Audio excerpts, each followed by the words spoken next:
Hello friends, myself Nilesh Subhachan Jain, lecturer at DCS Institute of Pharmacy, Devpur, Dhule. In today's lecture, we will see the different techniques of inventory control. In that, we will see the first technique, that is perpetual inventory system. आता परपेच्युअल inventory system ही एक inventory control करण्याची एक system आहे. परपेच्युअलचा जर meaning बघितला तर अशी system, अशी टेक्निक की जी चिरकाल असणार आहे, जी कंटिन्युअसली यूज केली जाणार आहे. जोपर्यंत बिझनेस आहे तोपर्यंत ही इन्व्हेंटरी कंट्रोलची जी टेक्निक असणार आहे ही यूज केली जाणार आहे. That is a perpetual inventory system. आता ही सिस्टीम थोडक्यात आपण म्हणतो आहे की निरंतर एक चिरकाल, एक पूर्ण पिरियडसाठी ही सिस्टीम यूज केली जाणार आहे. तर त्याच्यामागचं रिझन काय की बिझनेसमध्ये दोन गोष्टी प्रामुख्याने होत असतात. That is receipt and issue. म्हणजेच काय की घेणं आणि देणं या दोन गोष्टी. आता एखाद्या गुड्स आल्या तर त्या गुड्स मीन्स परचेस करणं किंवा सेल करणं, इश्यू करणं. ओके, तर या दोघं गोष्टी बिझनेसमध्ये ऑकर होत असतात. So that system means perpetual inventory system is for a longer period of time. जोपर्यंत बिझनेस आहे तोपर्यंत ही सिस्टीम आपण ॲडॉप्ट करू शकतो. So it is use for recording store balance after every receipt and issue to help regular checking and to prevent closing down for stock taking. आता generally ही method जी असते ही मेथड यूज केली जाणार असते की whenever we receive any goods or any inventory in our store and whenever we issue that goods from stores. Means issue and receipt यांचा जो डिफरन्स असणार आहे that is a stock. So for making a proper stock we follow that method. प्रत्येक रिसिप्टला, प्रत्येक इश्यूला आपण stock हा tally करत असतो. सपोज की 100 क्वांटिटीमध्ये एखादं गुड्स आलं, दॅट इज रिसिप्ट केलं, आणि तेच गुड्स आपण सपोज की इश्यू केलं 50 क्वांटिटीमध्ये, म्हणजे दिलं. That is nothing but 50 quantity is in a stock. जे ड्रग स्टोअर असणार आहे, जे स्टोअर असणार आहे, तर त्या स्टोअरमध्ये ते प्रॉडक्ट 50 क्वांटिटीमध्ये हे स्टॉक असणार आहे. That is a stock taking.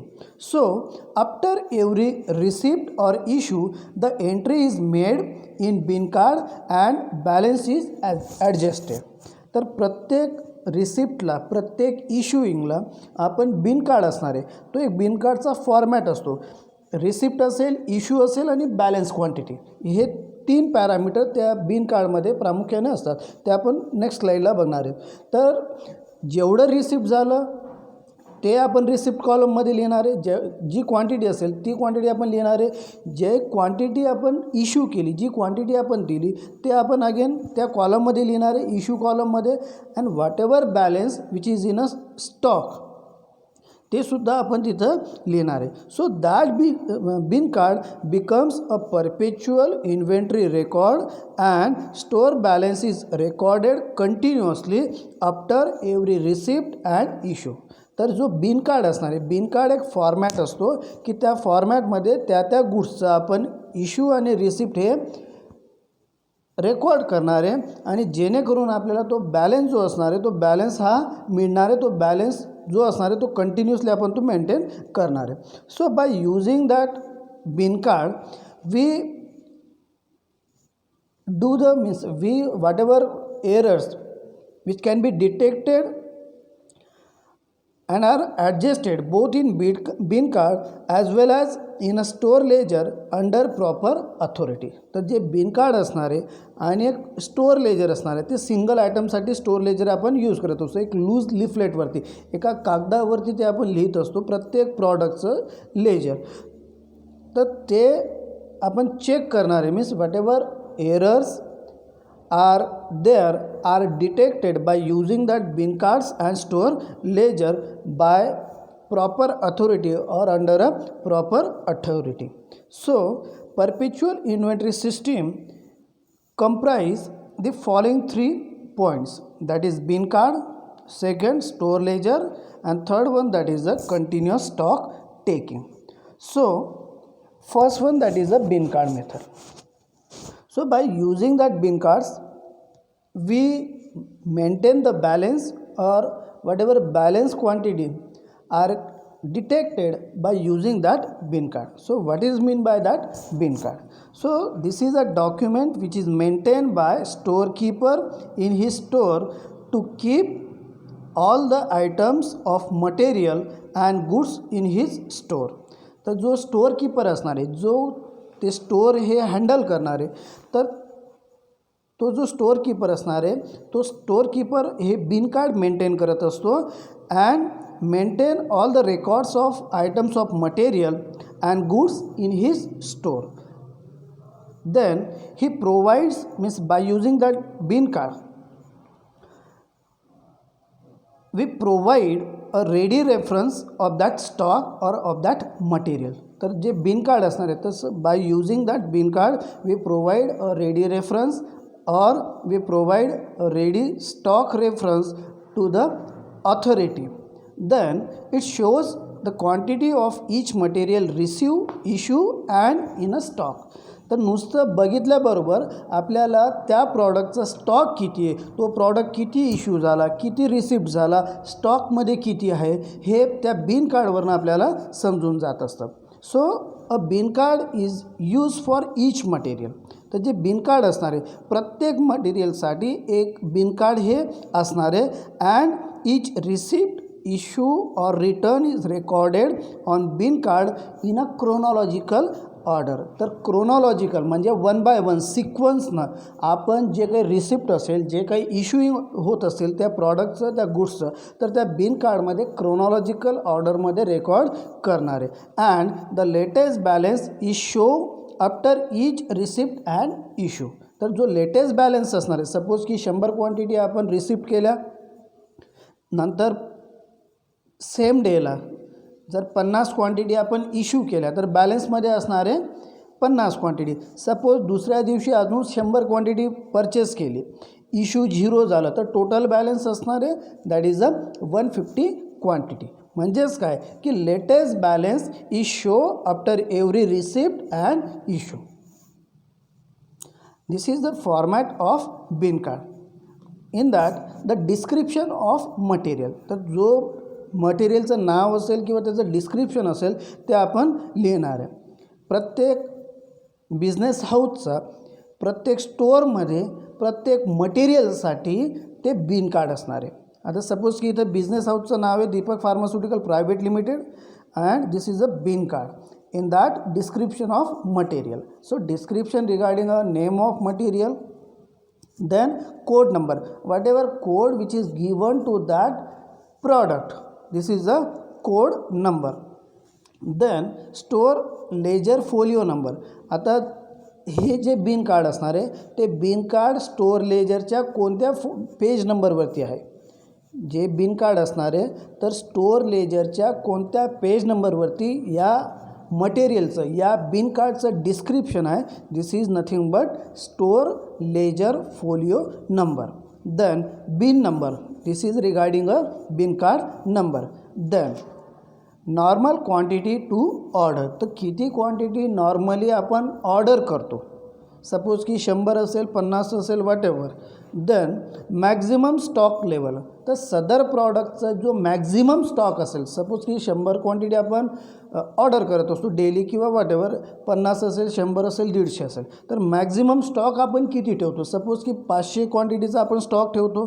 Then reorder stock level, तर अशी कोणती क्वांटिटी असणार आहे की जिथून आपण ते प्रॉडक्ट हे परचेस करत असतो. म्हणजेच काय की ऑर्डर आपण प्लेस करत असतो. That is a reorder quantity और stock level. Then date, receipt, issue and balance quantity. आता डेट कॉलममध्ये ज्या डेटला आपण रिसिप्ट केलं ती डेट तिथं असणार आहे, किंवा ज्या डेटला आपण इश्यू केलं ती डेट तिथं असणार आहे. आता रिसिप्ट कॉलममध्ये 2 column that is a GR number and quantity. Same in a issue quantity, that is the quantity and serial number, and last column that is the balance quantity. आता receipt कॉलममध्ये जे GR number and quantity आहे, तर GR number in the sense की कुठल्या बिलवरती, that is a goods receipt number, तर ज्या गुड्स रिसिप्ट नंबरवरती, ज्या बिलावरती आपण ते परचेस केलं आहे, रिसिप्ट केलं आहे, त्याचा तिथं नंबर असणार आहे, फॉलोड बाय क्वांटिटी. तर रिसिप्ट कॉलममध्ये दोन column, that is GR number and quantity. GR number is nothing but goods receipt number. कुठल्या बिलावरती, कुठल्या नंबरवरती आपण ती गुड्स रिसीव केलेली, तो नंबर तिथे असणार आहे, फॉलोड बाय त्याच कॉलममध्ये, मीन्स रिसिप्ट कॉलममध्ये सेकंड जो कॉलम असणार आहे दॅट इज अ क्वांटिटी. तर किती क्वांटिटीमध्ये आपण ते प्रॉडक्ट परचेस केलं आहे किंवा रिसिप्ट केलं आहे. देन सेकंड जो कॉलम आहे that is a issue column. तर इश्यू कॉलममध्ये असणार आहे that is quantity and second that is a SR number. That SR number is nothing but a stock receipt number. तर स्टॉक रिसिप्टचा जो नंबर असणार आहे, तर तो स्टॉक रिसिप्ट नंबर त्या कॉलममध्ये असणार आहे. And followed by balance quantity. म्हणजेच काय की इश्यू रिसिप्ट झालं, रिसिप्ट झाल्यानंतर किती क्वांटिटी इश्यू केलं आणि जो स्टॉक असणार आहे, तर तो स्टॉक त्या बॅलन्स क्वांटिटीमध्ये असणार आहे. सपोज की जर रिसिप्ट केलं 100 क्वांटिटी, इश्यू केलं 50 क्वांटिटी, तर स्टॉकमध्ये असणार आहे that is a balance quantity असणार आहे 50 in a numbers. Then store ledger. So that store ledger is nothing but it is a kept in the cost accounting department. तर जे कॉस्ट अकाउंटिंग डिपार्टमेंट असतं त्या ठिकाणी हे स्टोअर लेजर आपण ठेवत असतो. The store ledger is generally maintained in the form of loose leaf card because they can be easily removed and inserted. तर एक सिंगल पेजेसचं एक स्टोअर लेजर असणार आहे, एक मीन्स लूज लिफलेटवरती ते आपण स्टोअर लेजर हे मेंटेन करत असतो. And the format of store ledger is shown as under. तो जो फॉर्मॅट आहे आता बघा इथं की एक फार्मास्युटिकल कंपनी आहे that is a Deepak pharmaceutical private limited. Store ledger account त्या ऑर्गनायझेशनचं. In that description of material, the code number, bin number, location, unit, followed by maximum stock. Maximum stock किती ठेवणार आहे ते, मिनिमम स्टॉक किती ठेवणार आहे ते, रीऑर्डर स्टॉक लेवल, कुठल्या स्टॉकला आपण रीऑर्डर करणार आहे that is a reorder stock level. And ordering quantity, किती क्वांटिटीमध्ये आपण ऑर्डर प्लेस करणार आहे that is a ordering quantity. आता याच्यात 4 कॉलम आहे, date, then receipt, issue, balance and stock verified. So in a date column जी डेट असणार आहे रिसिप्टची, ती डेट आपण तिथे लिहिणार आहे. फॉलोड बाय रिसिप्ट कॉलममध्ये 4 कॉलम आहे that is GR number which is nothing but goods receipt number, followed by quantity, then rate and amount, कुठल्या बिलावरती आणलं, किती क्वांटिटी आणली, रेट काय आणि टोटल अमाऊंट काय आहे त्या सर्व क्वांटिटीची, दॅट इज अ जी फायनल कॉस्ट असणार आहे, फायनल ऑल कॉस्ट असणार आहे रिगार्डिंग दॅट क्वांटिटी.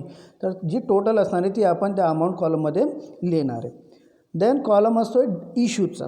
इश्यू कॉलममध्ये again 4 column, SR number, quantity, rate and amount. आता SR number is nothing but stock receipt number. Then followed by कुठल्या रिसिप्टवरती, कुठल्या स्टॉक रिसिप्ट नंबरवरती ते इश्यू केलं आहे, किती क्वांटिटीमध्ये इश्यू केलं, क्वांटिटी इश्यू करत असताना एका क्वांटिटीची अमाऊंट किती आहे that is a rate, and followed by amount, म्हणजे जेवढ्या क्वांटिटीमध्ये ते इश्यू केलं आहे ते टोटल जी फिगर असणार आहे, टोटल जी अमाऊंट असणार आहे ती अमाऊंट आपण त्या अमाऊंट कॉलममध्ये लिहिणार आहे. Then balance quantity. आता बॅलन्स क्वांटिटीमध्ये असणार आहे किती क्वांटिटी बॅलन्समध्ये आहे, किती रेटप्रमाणे आहे, टोटल अमाऊंट किती आहे, this is a in a balance quantity. Then in a stock verified. In stock verified column there is a date followed by initials and remark. तर ज्या व्यक्तीनं स्टॉक व्हेरीफाईड केला आहे, ज्या डेटला केला आहे त्याचं इनिशियल्स असणार आहे आणि रिमार्क्स असणार आहे regarding that store ledger. This is about store ledger. Then third one that is a continuous stock taking. तर जी परपेच्युअल मेथड आहे 3 पद्धतीनं आपण हँडल करत असतो. बिन कार्ड मेथड, स्टोअर लेजर आणि third one that is a continuous stock taking. So in a continuous stock taking which is a for limited number of items are verified on a day.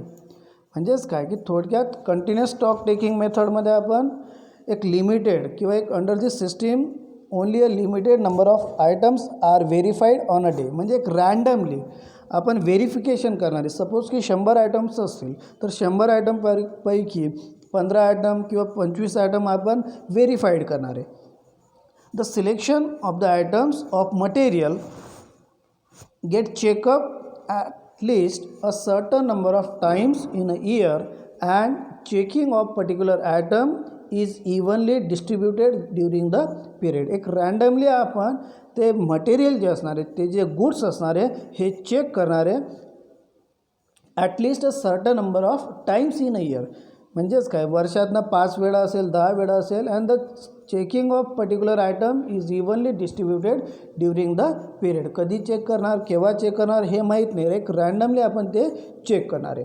The selected number of items are counted daily or at frequent interval and compare with a bin card and store ledger by store keeper. आता continuous stock method काय होत असतं तर continuous stock taking मेथडमध्ये जे बिन card आपण handle करत आहे, जे स्टोअर लेजर आपण हँडल करत आहेत तर ते स्टोअर लेजर आणि बिन कार्डशी बाय यूजिंग कंटिन्युअस स्टॉक मेथडमुळे आपण व्हेरिफिकेशन करणारे, कंपॅरिझन करणारे की जे आपण स्टॉक घेतलं आहे, जे कंटिन्युअस स्टॉक टेकिंग करतो आहे आपण तर ते बिन कार्डसोबत स्टोअर लेजरसोबत प्रॉपरली मॅच होत आहे का नाही.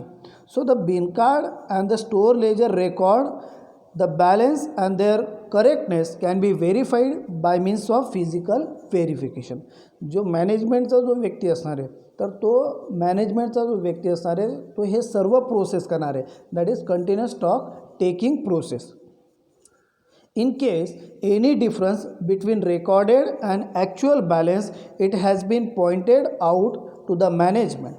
तर सपोज की काही त्याला जर स्टॉकमध्ये व्हेरिएशन आढळलं, सपोज की स्टॉकमध्ये पेपरवर्कमध्ये जर दिलेलं आहे 50 क्वांटिटी आणि फिजिकल व्हेरिफिकेशन त्यानं जर केलं त्या ठिकाणी जर आढळत आहे 40 क्वांटिटी तर अशा वेळेस तो रिपोर्ट तो मॅनेजमेंटला पाठवणार आहे की there is a difference in between recorded and actual balance by using a physical verification and that point out to the management. तर मॅनेजमेंटला ते पॉईंट आउट करून देणार आहे. Then advantages of perpetual inventory system.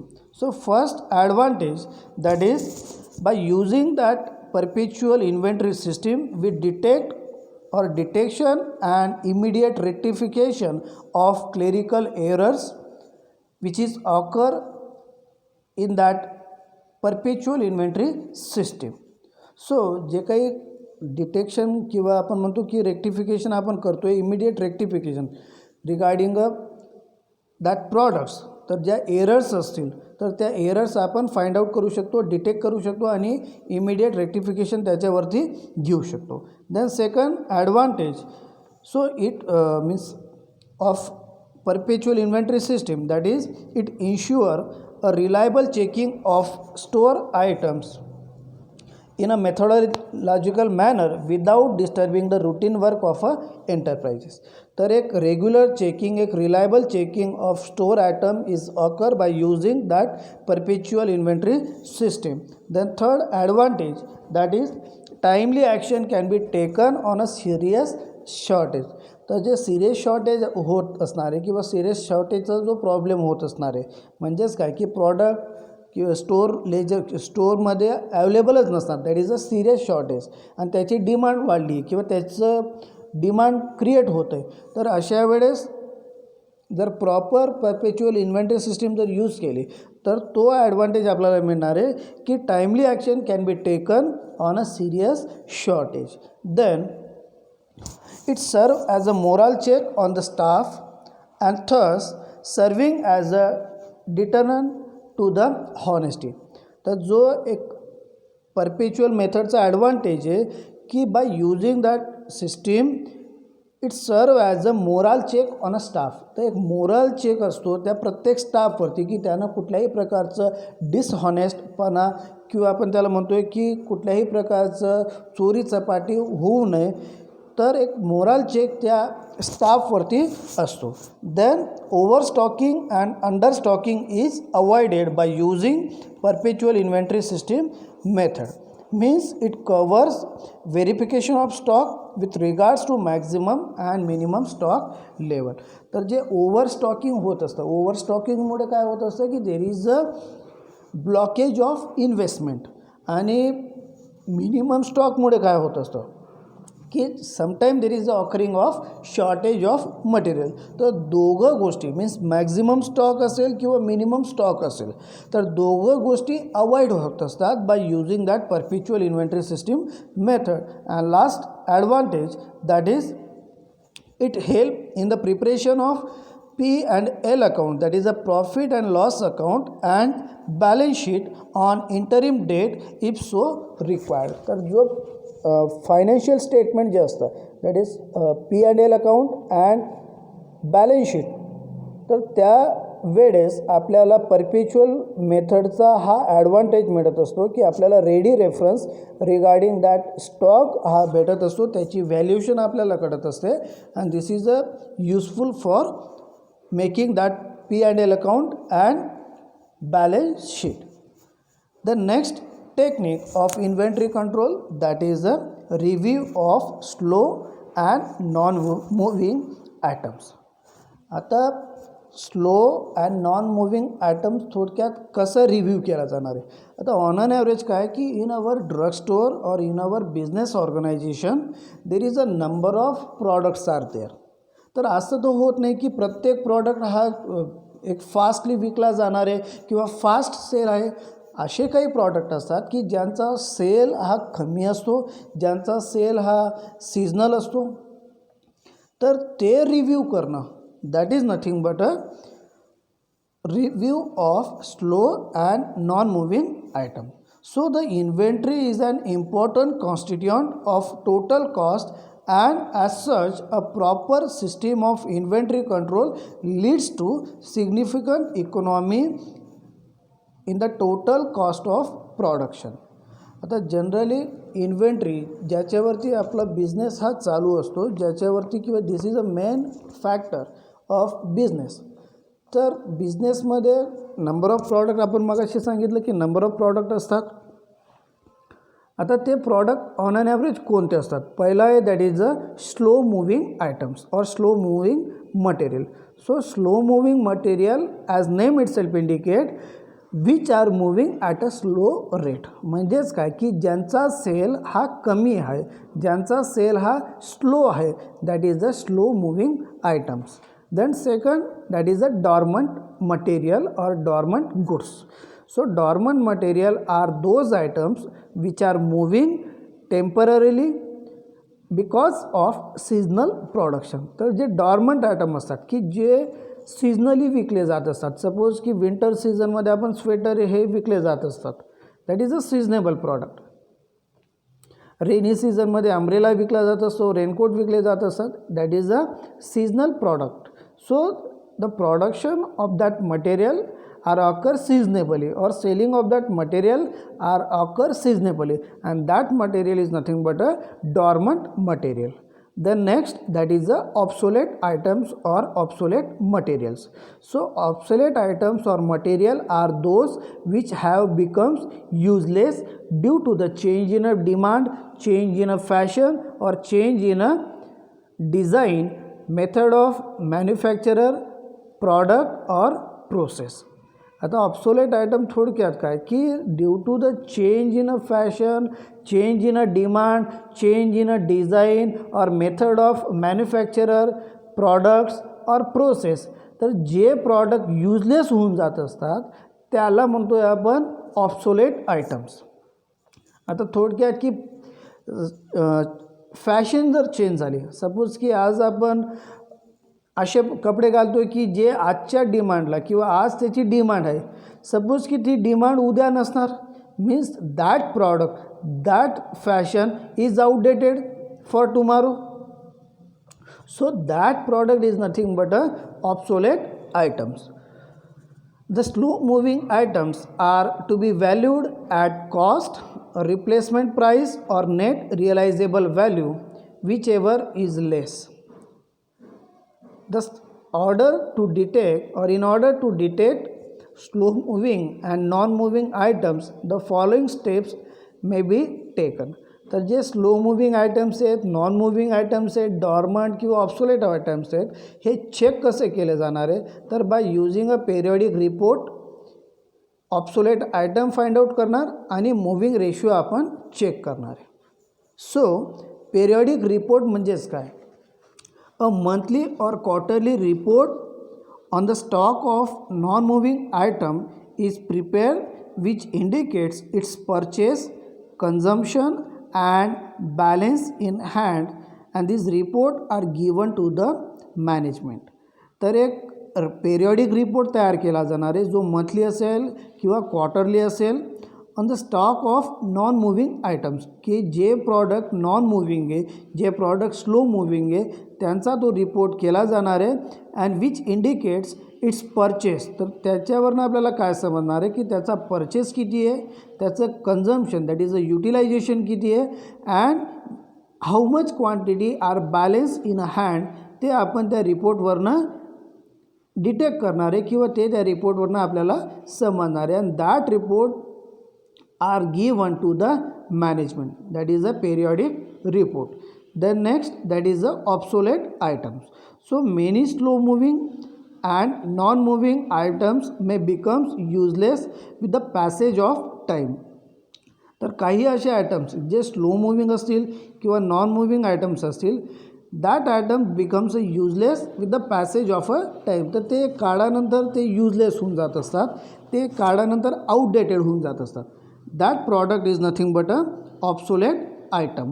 A well-designed information system has to be devised to locate such obsolete items so that this can be utilized and their further purchase can be stopped. तर एक proper system, एक proper design information has been device to locate such a obsolete items. तर ते find out करणं की कोणते items हे obsolete आहे, कोणते आयटम्स हे नॉन मुव्हिंग आयटम्स आहे, and so that this can be utilize and there further purchase can be stop. जर त्यांचं सेल होत नाही आहे तर त्यांचा परचेससुद्धा थांबवणं हे इम्पॉर्टंट असणार आहे, म्हणजेच त्यांचा परचेस आपण थांबवू शकतो. Then moving ratio. So in order to isolate slow moving items, dormant and dead stock, moving ratio may be calculated periodically. Moving ratio थोडक्यात म्हणजेच काय की परचेस आणि सेल किती प्रमाणात होते. सपोज की जर परचेस आपण 100 क्वांटिटीमध्ये करत आहे आणि तेवढीच क्वांटिटीमध्ये सेलसुद्धा होत असेल तर गुड मूव्हिंग रेशो, म्हणजे त्याला आपण म्हणतो आहे fast selling items. So in order to isolate, जर वेगळं करायचं आहे moving items, dormant item and dead stock goods or dead stock, moving ratio can be calculated periodically. तर एक periodically moving ratio तुम्हाला कॅल्क्युलेट करावा लागणार आहे. And this ratio shows the turnover of this items for presentation to the management, आणि तो ratio आपण मॅनेजमेंटला दाखवणार आहे. This is regarding review of slow moving and non moving items. Then next technique, that is a input output ratio analysis, which is also called as the IO ratio. So input output ratio means म्हणजे काय किंवा input output ratio म्हणजेच काय की थोडक्यात how much quantity of product or raw material at the time of production is require and how much quantity of that raw material present in a finished product, that ratio is nothing but a input output ratio. किती क्वांटिटीमध्ये आपण raw material use करतो आहे production प्रोसेसमध्ये आणि किती क्वांटिटीमध्ये तो प्रॉडक्ट ते रॉ मटेरियल प्रेझेंट असणार आहे in a finish product, that is nothing but a input output ratio analysis.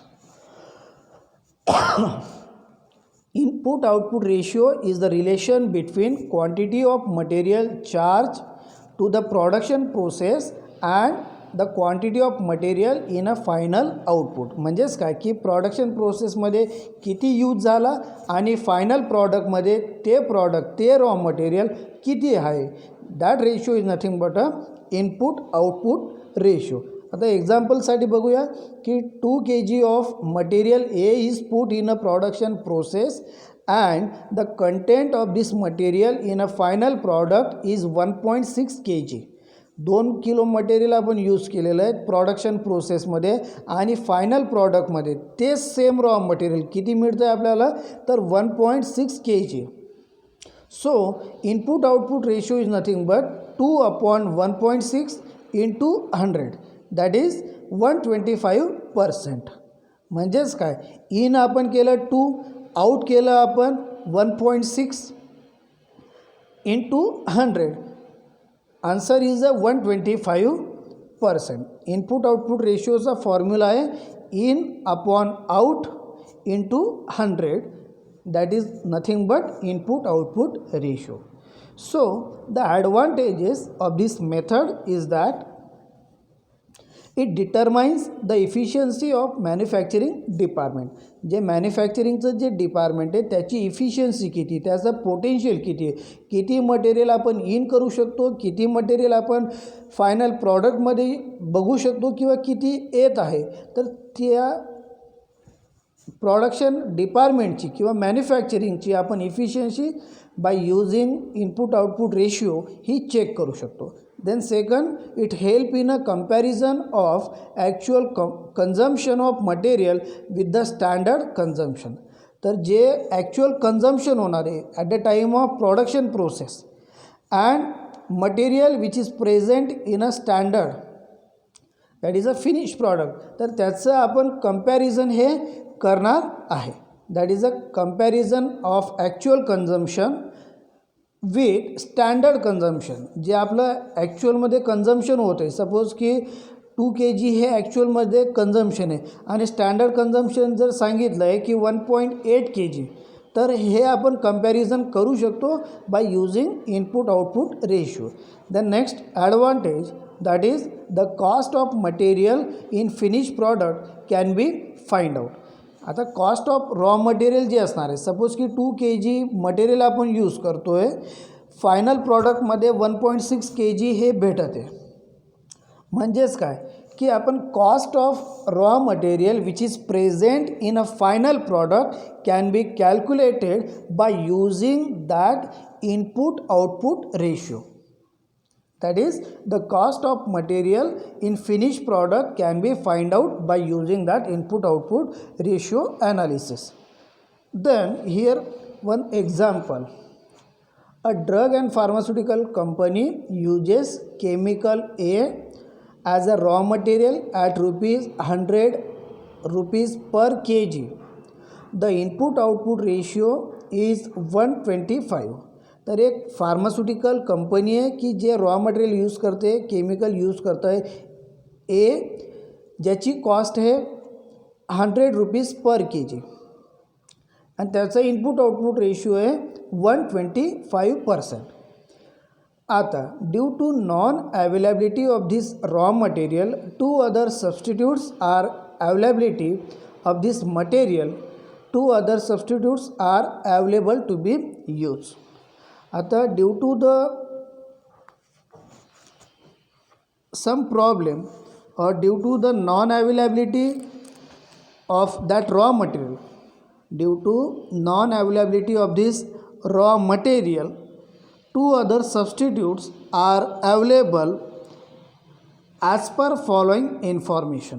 आता ए प्रॉडक्ट जे आपण यूज करत आहे ज्याचा इनपुट आउटपुट रेशिओ 125% आहे, जे ₹100 पर kg आहे, पण काही कारणास्तव ते प्रॉडक्ट ॲवेलेबल नाही, ते रॉ मटेरियल ॲवेलेबल नाही, तर त्याच्यासारखे दोन मटेरियल आहे, दॅट इज A1 आणि A2.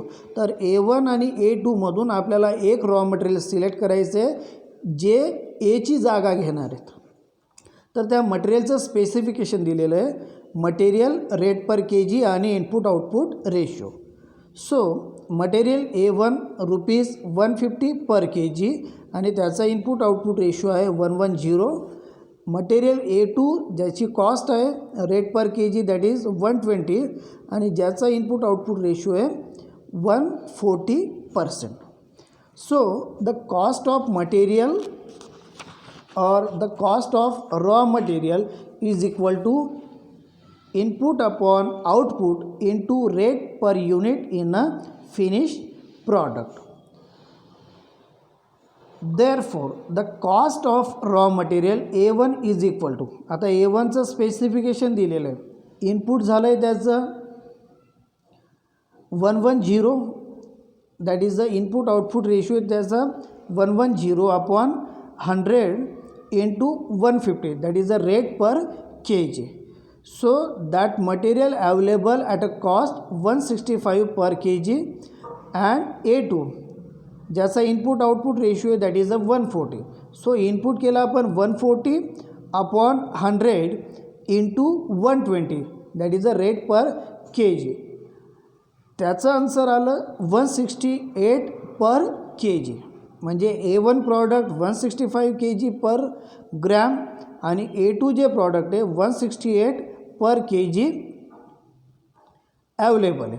So taken in to the consideration the cost of raw material A1 is recommended because it is more economical. तर जे A1 प्रॉडक्ट आहे which is available at a rate 165 per kg, तर ते product आपण use करणार आहे instead of raw material A. This is about input output ratio. Thank you.